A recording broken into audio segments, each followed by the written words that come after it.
दोस्तों, डिफेंस से जुड़ी दो बड़ी खबरों के बारे में इस वीडियो में हम बात करेंगे, जिसमें पहली खबर इजराइल को लेकर सामने आई एक शॉकिंग रिपोर्ट, जिसमें यह दावा किया गया है कि इजराइल की तरफ से भारत से हथियारों की डिमांड की गई, लेकिन भारत ने उस डिमांड को मानने से इनकार कर दिया। इसके अलावा पहली बार भारत की तरफ से डायरेक्ट एनर्जी वेपन की डिप्लॉयमेंट की जा रही है। इन दोनों ही खबरों के बारे में इस वीडियो में डिटेल में बात करेंगे, इसीलिए वीडियो को अंत तक जरूर देखिएगा। तो चलिए शुरू करते हैं इस वीडियो को। पिछले कुछ समय से भारत इजराइल को हथियार सप्लाई कर रहा है। इसको लेकर काफी ज्यादा विवाद भारत के अंदर और भारत के बाहर दोनों जगह शुरू हुआ।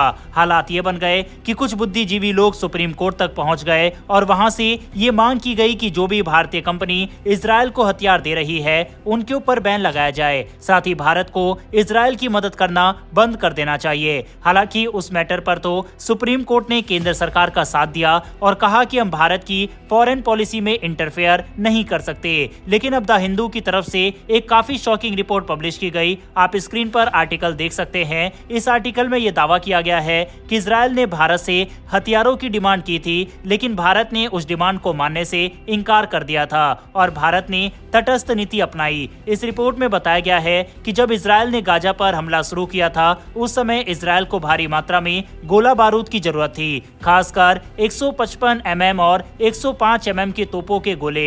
लेकिन रक्षा सूत्रों के अनुसार भारत ने एक नीति के तहत इजराइल को गोला बारूद की सप्लाई नहीं की। इसका कारण था कि भारत ने काइनेटिक उपकरण जैसे हथियार या गोला बारूद की सप्लाई न करने का फैसला लिया है, चाहे वह रूस यूक्रेन युद्ध हो या फिर गाजा संघर्ष। इजराइल की जरूरतें इतनी ज्यादा थी कि वह खुद अपने पुराने सप्लाई वादे पूरे नहीं कर पा रहे थे। यही कारण है कि भारत ने भी अपनी रक्षा नीति में साफ किया कि वह इस संघर्ष में कोई पक्ष नहीं लेगा। हालांकि रूस और यूक्रेन के युद्ध के समय भी भारत ने यह फैसला लिया था कि वह युद्ध में किसी भी तरह से शामिल नहीं होगा। यहाँ तक कि जब कुछ देशों ने भारत से गोला बारूद खरीदकर उसे रूस या यूक्रेन को भेजने की कोशिश की, तो भारत ने इसे भी रोक दिया। भारत की नीति साफ है कि वह किसी भी देश को ऐसे हथियार नहीं बेचेगा जिनका इस्तेमाल इस तरह के संघर्ष में हो सके। रक्षा मंत्रालय और विदेश मंत्रालय ने मिलकर इस बात का ध्यान रखा है कि भारत के किसी भी सैन्य उपकरण का उपयोग इस युद्ध में ना हो। हालांकि कुछ देश जिन्होंने युद्ध से पहले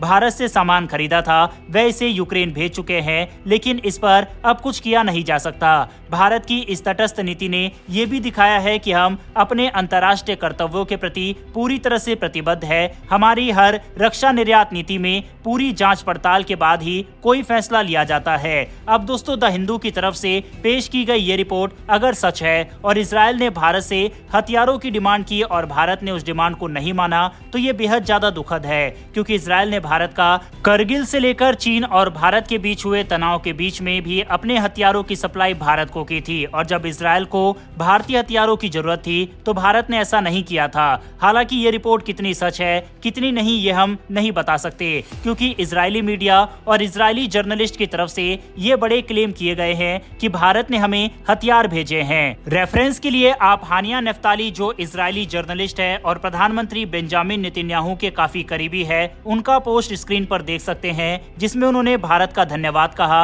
अब या तो द हिंदू की रिपोर्ट गलत है या फिर इजरायली जर्नलिस्ट का पोस्ट, और ऐसा भी हो सकता है कि भारत के अंदर कोई विवाद ना हो, इस वजह से भारत हथियार तो सप्लाई कर रहा हो, लेकिन इसको मानने से इनकार कर रहा हो। बहरहाल आपकी इस पर क्या राय है, कमेंट बॉक्स में लिखकर बताइएगा। बढ़ते हमारी अगली खबर की तरफ, जो कि भारतीय नेवी से जुड़ी हुई है। डीआरडीओ यानी defence research and development organisation ने 2 kilowatt direct energy weapon DEW system को इंडियन नेवी के युद्धपोतों पर सफलतापूर्वक टेस्ट किया है।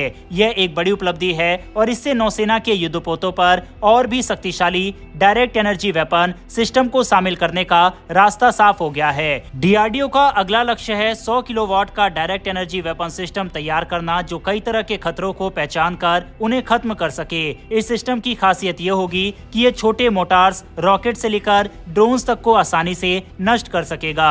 इसकी सटीकता इतनी जबरदस्त होगी कि ये सैकड़ों मीटर से लेकर कई किलोमीटर तक की दूरी से भी काम कर सकेगा। अभी जो 2 kilowatt direct energy weapon system का परीक्षण हुआ है, उसने भी कई किलोमीटर की दूरी से खतरे को खत्म करने की अपनी क्षमता साबित की है। इस सिस्टम के कई फायदे हैं। इसमें अनलिमिटेड मैगजीन है, यानी बार बार गोला बारूद की जरूरत नहीं है। हर बार निशाना लगाना लगभग मुफ्त होगा और इसका कोई साइड इफेक्ट भी नहीं है। अब नौसेना की योजना है कि 100 kilowatt direct energy weapon system को अपने मुख्य युद्धपोतों पर लगाया जाए। इससे नौसेना की ताकत कई गुना बढ़ जाएगी और आने वाले समय में युद्ध के दौरान इसे एक बड़ा एडवांटेज मिलेगा। ये टेक्नोलॉजी नौसैनिक युद्ध में क्रांति ला सकती है, क्योंकि ये खतरों को तेजी से और सुरक्षित तरीके से खत्म करने का एक शानदार तरीका है, जो कि काफी ज्यादा किफायती भी है। बहरहाल डीआरडीओ के सफल परीक्षण और खास हथियार के लिए कमेंट बॉक्स में एक जय हिंद जरूर लिखिएगा। इन्फॉर्मेशन और वीडियो पसंद आई हो तो वीडियो को लाइक करके हमारी आने वाली डेली डिफेंस और फॉरेन पॉलिसी से जुड़ी ऐसी वीडियो के लिए चैनल को सब्सक्राइब कर बेल नोटिफिकेशन को जरूर दबा लें। फिर मिलेंगे ऐसी एक नई वीडियो के साथ। धन्यवाद। जय हिंद।